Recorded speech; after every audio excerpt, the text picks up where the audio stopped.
Pozdrav svima i dobrodošli u podcast Rudarsko-geološko-naftnog fakulteta, mjesto gdje povezujemo studij i stvarni svijet rada. Danas razgovaramo s našim dekanom Vladislavom Brkićem. Pričat ćemo o njegovom putu kroz RGN struku, što tržište rada očekuje od studenata, koje savjete ima za studente i kako se studenti mogu priključiti nekim projektima. Za početak, što mislite o samoj ideji ovog podcasta i razgovora sa studentima u ovom formatu? Prije svega ja ću vas pozdraviti sa našim univerzalnim i predivnim pozdravom Sretno. Pa mislim da je ideja izvanredna, što očekujemo od studenata da budu inovativni. Ovo je jedna od načina komunikacija. Svijet je danas tako brzi da i te informacije, pa u ovom slučaju prema studentima, trebaju doći što brže. Mlađi ljudi jesu nestrpljivi za razliku od nas starih, tako da ovakav oblik komunikacije, ja pohvaljujem. Možete li nam ispričati kad ste vi shvatili da je RGN struka baš za vaš poziv? Pa ja kako dolazim s mora, rođen sam u Zadru, kao i današnje generacije u tom trenutku za RGN fakultet nisam stvarno čuo i pripremao sam se za veterinu, praktički tada nije bila matura, bili su prijemni ispiti. Međutim, u zadnjem trenutku sam se predomislio, a krivac za to je, pod navodnicima krivac je moj brat koji je radio u Zagrebu, imao je kontakte sa naftnom industrijom, bio je kuhar u jednom restoranu gdje su dolazili naftaši, rudari, geolozi i vidjeli su, pa to ti je zanimljiv posao i ono što je u tom trenutku presudilo, brzo ćeš riješiti svoju egzistenciju, brzo ćeš naći posao. I sad nakon 40 godina vidim da i sadašnje mlade generacije i sve naše tri struke, rudarstvo, geologija i naftno rudarstvo itekako je atraktivno i vrlo brzo se može naći posao. Znači, onaj glavni okidač i bivšim generacijama, i mislim da sadašnjim, što ću ja raditi, gdje ću raditi i naravno bitna je ona materijalna strana da si mogu imati priuštivi život. Imate li neko posebno snažno sjećanje studentskih dana koje vam se i danas vrti?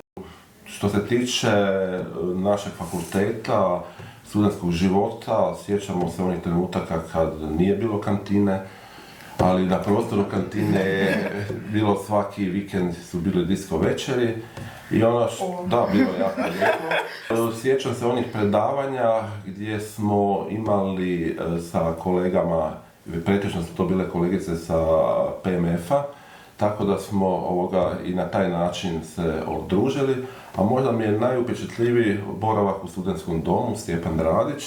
I ono što je sad jako zanimljivo na Sveučilištu u Zagrebu i na Senatu, da ima nas desetak dekana koji se poznamo još iz studentskih dana, iz onog najboljeg dijela života, a to je život u studentskom domu ili Stjepan Radić ili Cvjetno naselje, pa nas nekad i malo nazivaju sekte sa Save. Zanimljivo. Koji su vam najveći izazovi s kojima se fakultet susreće? Pa trenutno je najveći izazov broj studenata, odnosno broj maturanata, gdje smo nekakvoj bili u padu, pa smo imali porast, uveli smo i za 2 studijska programa matematiku razinu B, tu smo imali porast, međutim taj porast nije baš pridonio nekom boljitku u smislu kvalitete studenata i sad smo nekakvoj stagnaciji, pa čak i dijelom u porastu, s obzirom da nas je kroz ovaj period, znači od potresa pandemije, znači ne znam što nas nije zadesilo, ali nekako se vraćamo i naravno zadesila nas je zelena tranzicija gdje su mnogi našu struku gledali kao nešto što je crno, što je prljavo, što ne valja, a sad vidimo kroz tu zelenu tranziciju sve ove projekte gdje fakultet aktivno sudjeluje, vidimo da bez rudarstva, geologije i naftnog rudarstva i ta zelena tranzicija nije moguća. Bitno da imaju velike mogućnosti. Imaju, itekako. A i fakultet je stvarno odličan, ono što je najbitnije, ovo je familijarni obiteljski fakultet, svi se međusobno poznamo, a ja mislim da to studenti sa velikih fakulteta nisu svjesni toga, ne znam kako je to. Da to niste samo broj, to vas svi znaju. Tako, i po dobro i po zlu. Što student može realno očekivati tokom studija, što je zapravo teško, a kasnije shvatiti da mu jako bilo korisno? Pa ono što studenti na početku prolaze te opće predmete, sad ih neću nabrajati, to je nekakav stres nakon srednje škole, drugačiji način obrazovanja, znači znamo da studiranje nije obvezno, za razliku od osnovne i srednje škole, i ti opći predmeti u tom trenutku ni ja kad sam bio brucač, nisam shvaćao koliko je bitno imati te temelje kasnije za one stručne predmete koje dolaze pretežno negdje u 3. i 4. semestru, da ne kažem u 5. i 6. semestru, odnosno 3. prije diplomske godine, kad se shvati da ono što smo imali kroz matematiku, mehaniku, otpornost materijala, da je vrlo bitno kako bi razvili inženjerske kompetencije, jer na kraju vi postajete inženjer, vi morate nešto napisati, to što pišete to se naziva neki projekt, neko radi po tom projektu, taj projekt se nadzire i naravno da naša su zanimanja izuzetno izazovna i tražu onu inženjersku preciznost kako ne bi došle do ne daj Bože, do nekakve havarije, opasnost po život ljudi ili uništenje neke imovine. Iako što se tiče same imovine vidimo i ovih dana da i naša struka ne samo gradi, nego naša struka zna, da se malo našalim, rušiti. Znači ove objekte koji su praktički ugroza za okolinu, evo to je primjer sad, vrlo smo aktualni oko zgrade Vjesnika. Kako faks priprema studente za struku, baš u radu struci? Ima dosta praktične vježbe, ima dosta terena. Ovo je prednost našeg fakulteta što smo multidisciplinarni, djelujemo u prirodnom području i tehničkom području. To je win-win situacija, znači nalazimo se, idemo u prirodu, uzimamo sirovinu iz te prirode i ja mislim da niko nije zainteresiraniji od nas za tu prirodu onda i sačuvamo kroz našu eksploataciju mineralnih sirovina. I to je vrlo bitno studentima, možda već i sad reći i brucošima i znači svim studentima prije diplomskog studija, stručna praksa je izuzetno bitna. Znači naš posao se ne odvija se dijelom u kancelariji, u kabinetima, u učionicama, ali većinom se odvija na terenu. Kroz taj terenski rad, kroz terensku praksu, kroz stručnu praksu imamo ured za stručnu praksu, znači stvarno se može napraviti iskorak više, znači može se stručno savršiti, ali ono što je najbitnije kroz te stručne prakse, znači imamo primjera gdje su neke kolege u svom studiju prošli 5-6 stručnih praksi, ne da ih neko tjera, nego su htjeli sami. Što su na taj način, ne samo da su na taj način napravili recimo završni diplomski rad, već su napravili taj networking, kontakte i u biti te firme znaju koga će primiti i znaju kvalitetu tog studenta ili studentice. Dosta studenta i traži profesora prezentacije, jer kažu da im je to najbolje bilo i po tome onda rade na poslu. To je onako baš zanimljivo. Sad većina, vi ste te generacija, mlada generacija i ono što je bitno, što ja stalno govorim, mi se moramo i vama prilagođavati. To je prvenstveno oko način predavanja, znači nije to predavanje samo ex katedra, ne na način da mi vas zabavljamo, nego tehnike predavanja su se promijenile, znači postoji sada i korištenje umjetne inteligencije gdje ja apsolutno podržavam u svrhu nekakvog istraživanja, ne u svrhu prepisivanja, to je vrlo jednostavno, profesor skuži da tako kažem, jer ste to prepisali ili niste, stručni jezik se prepoznaje i vaše znanje se prepoznaje na način kako to koristite, da li koristite na pravu stranu. Znači, više bi trebalo biti nekakvih projektne nastave, znači da vi kroz projekt od početka do kraja semestra ulazite u materiju i kroz projekt na kraju da polažete ispit, odnosno da se prati tijekom, s obzirom da nismo preveliki fakultet, nemamo velike grupe, da vas se kroz semestar prati i praktički na kraju da čak i ne bude usmenog ili pismenog ispita, već da se na taj način onako pravi onaj bolonjski pristup, da se na taj način rješavate pod navodnicima takvih ispita. I taj recimo jedna modela koje ja apsolutno podržavam i u budućnosti, to je hibridna nastava, znači da imate dio online nastave, da ne morate svaki dan tu dolaziti i da na taj, a pogotovo sada kad je velika zapošljivost u Hrvatskoj, znate da studenti svugdje mogu raditi. Prema tome i vama bi pasalo da od jutro malo odradite, na primjer, nećemo komentirati u kojem dućanu ili negdje, pa da onda ili na štandu sad adventskom, pa da onda malo popodne imate nastavu, ali vježbe su obavezne, laboratorijske vježbe, bez toga stvarno fakultet ne može. Zato nastojimo što više osuvremeniti tu našu opremu, da budemo u trendu sa ovom što kompanije traže. što zapravo poslodavci prvo gledaju kod mladih inženjera? Pa prvo je kako uopće napisati životopis, CV, kako kontaktirati, zašto vas mi uopće tjeramo da na nekim predmetima radite prezentacije, znači da se oslobodite, da znači vi ne morate tu biti toliko eloquentni pa da vas sad neko kaže poslodavac, evo ja ću tog primiti jako lijepo priča. Ali što je tu bitno, ono što sam prije rekao, po meni stvarno treba biti proaktivan, prolaziti tu stručnu praksu i na taj način upoznavati firmu. Što firme traže? Firme traže više vještina, ne samo ova naša inženjerska vještina, nekad inženjerska vještina može biti ovako ograničena, nego traži znači socijalne kompetencije, znači inženjer ste, radit ćete sa ljudima, morate imati onu socijalnu dimenziju. Što još morate imati? Morate i znati ovaj drugi dio priče, s obzirom da naši inženjeri u kompanijama rade na određenim projektima, znači ovaj dio što se tiče samo osnovne nekako ekonomske postave samog projekta, feasibility studije, što učite na daljnjim godinama, što je vrlo, vrlo bitno, kako bi mogli parirati ljudima koji u kompanijama donose odluku.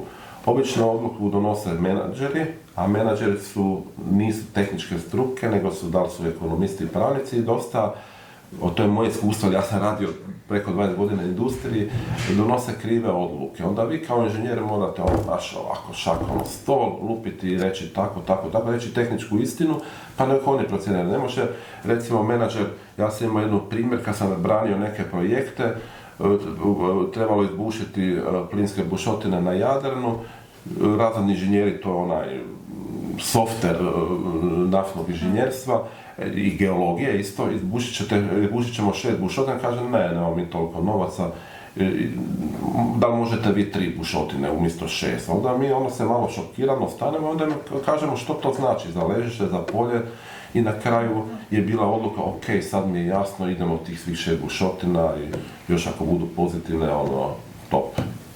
Spomenuli smo bili projekte. Možete opisati kako se studenti mogu konkretno uključiti u njih? Pa, postoje više načina, zavisi na kojem stupnju ste obrazovanja. Ako ste na doktorskom studiju, odnosno ukoliko naši profesori dobiju projekte, pogotovo sad imamo zadnji primjer 3 projekta preko Hrvatske zaklade za znanost, gdje smo primili i 3 doktoranta, gdje su oni baš dio projekta, oni baš rade na projektu, oni nemaju obaveze nastave, nemaju obaveze nikakvih vježbe, nego rade na takvim projektima. Jer je stvarno većina naših profesora, ako ne svi, stvarno rade na projektima, odnosno sa industrijom, što je nama bitno. Nama je to itekako bitno, znači da ovo što znamo, da ne dajemo samo studentima, nego dajemo i našem gospodarstvu, ali ono što smo na početku pričali, tu ima stvarno možda prilike još više da se studenti u takve projekte uključe, ali tu morate vi biti dosadni, da tako kažem, i proaktivni. To je vrlo bitno, znači ono što se kaže biblijski, da kaže ne bojte se, vi ste mladi, budite dosadni profesorima, pogotovo kad imaju projekt, pa da učite one kablove za geofiziku, opet je dobro nešto ćete vidjeti, a bit ćete i na svježem zraku. Znači ovaj stručni rad sa gospodarstvom, to je prava prilika studentima da uđu u tržište rada i da vide kako. A ja mislim, i ovo što znam kao dekan, nakon tog stručnog rada 99% studentica i studenata zavoli tu struku. Vidi, to je ono što mene zanima. Da, to je vrlo bitno. A to je vrlo bitno, evo sami znate, nekako kao da ste doma, mi smo tu kod doma sada. Koja je onda po vama najveća pogreška koju studenti rade tijekom studija, zapravo bi se jako lako mogla izbjeći? Ja mislim da je najveća pogreška, recimo, predavanja su obvezna u postotku koji smo regulirali pravilnikom, ali mislim da je dobro dolaziti na predavanje, iako nisu sva predavanja obvezna, pratiti, znači, pa i prije je bilo uvijek to kampanjsko učenje. Kampanjsko učenje nije dobro, a ono što je bitno tu i što ja stalno sugeriram studentima, pomognite jedan drugome. Znači, vi ste dobri u mehanici fluida, vi u otpornosti materijala, pa dajte se malo umrežite, povežite. Bitno je da možda odmah na početku znaju koji su predmeti bitni za polaganje u smislu upisa viših godina. Jer tu, recimo sad nećemo govoriti, znamo koji predmet na prvi godini, brucaš jednostavno ne zna, to ću zadnje položiti, ima vremena, hop, dođe jesenski rok, ne položi, ne mogu pisati sa druge godine sve kolegije i onda malo, ja kažem dobro, sad imate vremena, dajte malo radite, malo roditeljima pomognite, imate recimo par godine, produžetak godine, to je nikakva drama oko toga nije. Mislim da tu svi smo mi produžili dio svoga studija i evo, nikad ne znate, znači, sada ne želim vas motivirati na to ili nešto krivo reći, ali ne znači ako vam je prosjek ocjena 3.0 da jednog dana nećete biti dekan ili dekanica, tako da to vam nije ključ uspjeha, ali... I ako se produži godina, onda im je lakše malo i raditi u struci? Pa lakše raditi, stvarno, ono što je najveći problem, recimo općenito, to je studentski standard u smislu smještaja. Evo, ja na nivou senata raspravljamo, nužan je novi studentski dom. To je bitno da mladi ljudi mogu doći studirati u Zagreb. Iako imamo 9 javnih sveučilišta, što po meni je dobro, jer neko iz Podravine ne može doći u Zagreb, jer ako ne dobije studentski dom, ima sveučilište, recimo Sjeveru, Varaždinu, Koprivnici i tamo ostanu, koji su isto dobri studijski programi, ali evo, mi smo jedinstveni, jer jedina smo struka, jedini fakultet u Hrvatskoj koji pokriva ova 3 područja, što nam je s jedne strane dobro, s druge strane nemamo konkurenciju, pa možda i nije dobro, ali evo, mi smo zadovoljni sa ovim jer imamo stvarno dugu tradiciju. Evo, nadam se da ćemo dalje nastaviti samo broj studenata da malo povećamo, bilo bi još bolje. A postoje li znanje i vještine koje bi istaknuli da student treba razvijati tijekom studija? Po meni je vrlo bitno ta socijalna inteligencija, da tako nazovem, jer vi, ono što da ponovim kao inženjer, morate se družiti, morate se zabaviti, morate biti solidarni jedan prema drugome, zato što je to posao koji uključuje niz ljudi u sustavu, u lancu, da tako kažem. Posao je dosta zahtjevan i odgovoran i ako je neko u sustavu zakaže, propao je projekt. Zato već na ovoj fazi dok studirate morate razvijati to zajedništvo, prijateljstvo i neku odgovornost jedan prema drugome i pomoć jedan drugome. Znači ne odbaciti ga, iako je neko malo povučen ili zatvoren, imamo različite karaktera, uvijek se približite čovjeku, pitate kako si, što ti treba, ali mislim da evo, to vi upravo radite. Imamo ovdje i ured za savjetovanje sa studentima koji je osnovano i prije sveučilišnog, tako da i taj segment pokrivamo, ali općenito znamo da drugačije ste generacije.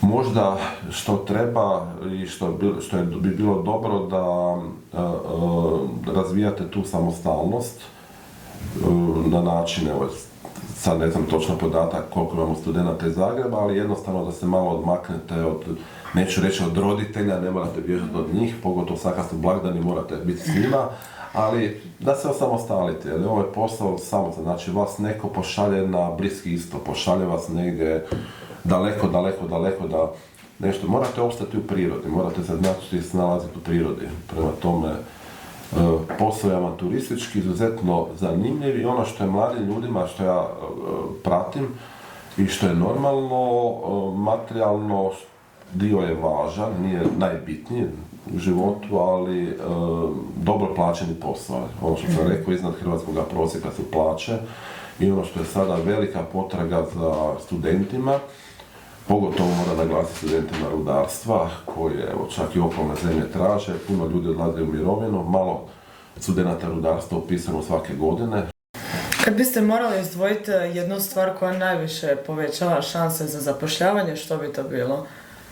Što bi to bilo? Najveća šansa? Pa sad je trenutno ne bi mogao izdvojiti zato što sad praktički firme nemaju toliki veliki bazen tu studenata i praktički grabe se za svakog studenta. I ono što je dobro, što mi potičemo i nagovaramo praktički te firme, ok, vi trebate te naše studente, nemojte ih loviti na 4. i 5. godini, lovite ih na 3. ove zadnje prijediplomske godine i dajte stipendije. Ja kažem tu, uvijek kad mi preporučamo studente, naravno kontaktiramo studente, oni naprave određenu selekciju, zavisi koliko ljudi trebaju, ali obično povratne informacije, tu sam mi najsretniji, ja kao dekan, kad mi kažu, joj, pa vaši studenti su odlični su, dobro su, imaju dobro obrazovanje, naravno da kroz ovaj praktični stručni dio oni će to još pojačati, ali ono što isto govori da imate dobre ljude, znači karakterno su dobri ljudi, tako da je to isto bitno, pogotovo da ja kao dekan sam prezadovoljan sa studentima i udrugama studentskim i studentskim zborom, stvarno su kvalitetni ljudi, ali zašto ste i vi kvalitetni? Zato što imate stalni pristup prema profesoru. Nijedan profesor neće vam zaključati vrata, niti uprava fakulteta, pogotovo kad se, sad smo imali niz tih humanitarnih aktivnosti gdje se uvijek odazovu i sve pohvale studentima i tu su čak studenti po meni aktivniji od nas seniora. I što je dobro, to je pozitivno. Znači, vi nas morate, mi ćemo vas gurati, ali vi morate i nas gurati, tako da interakcija mora biti na bilo koji način. Postoji li nešto što vas motivira i veseli danas u struci? Pa mene najviše motivira što nakon ovih kriznih godina, kriznih po navodnicima, zato što su nas svi otpisali, ono što sam rekao na početku, vi ste crna metalurgija, tehnologija, vi sve živo zagađujete i tako dalje, zeleno je in. Međutim, sad kad se gleda i sad kad se konačno malo taj mainstream promijenio u smislu da su se počela objavljivati neka istraživanja koja su pokazala, recimo da sad taj novac koji je uložen u zelenu tranziciju, a mi smo dio zelene tranzicije, tu su kritične mineralne sirovine, tu je geotermalna energija koju nisam spomenuo, tu je zbrinjavanje CO2 u pogodne geološke formacije i tako dalje.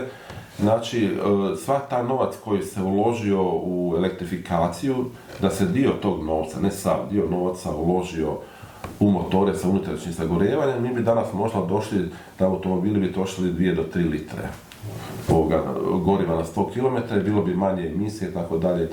Tako da je sad opet se shvaća i fakultet je uključen niz projekata, ne samo geotermalna energija, imamo prekrasan primjer cementare Nexe u Našicama, gdje je fakultet uključen u dio priče koja se odnosi na hvatanje CO2 iz dimnih plinova. Taj CO2 bi se transportirao negdje 30 km u jednu geološku formaciju, jedno polje, gdje se ne bi samo zbrinjavao, već bi se utisnuo taj akvifer tople vode, pa bi se na taj način pridobivala i topla voda za grijanje ili ako je visoka temperatura za proizvodnju struje.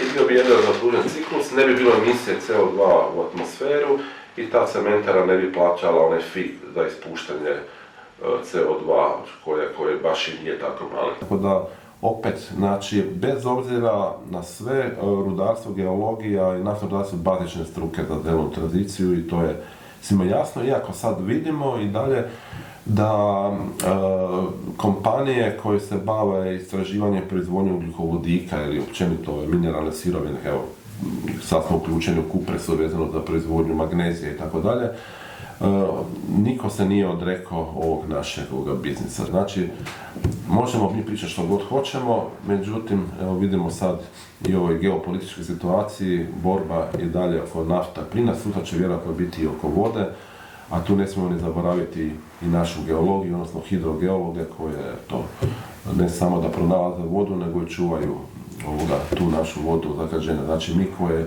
diremo u prirodu, mi tekako vodimo računa da tu prirodu ostavimo, da vratimo nekakvo prvobitno stanje. Tako da su sad i ovi naši, recimo, rudari i geolozi izuzetno aktivni oko sanacije, recimo, kamenoloma, što tu može biti. Pa imamo primjere vani da su se na tim kamenolomima napravile urbane vile. Znači, sve se to može riješiti, ali bez rudarskih projekata, bez rudara, geologa i naftaša, ne može.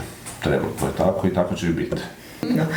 I za kraj, kako biste vi voljeli da studenti pamte RG nakon što ga završe?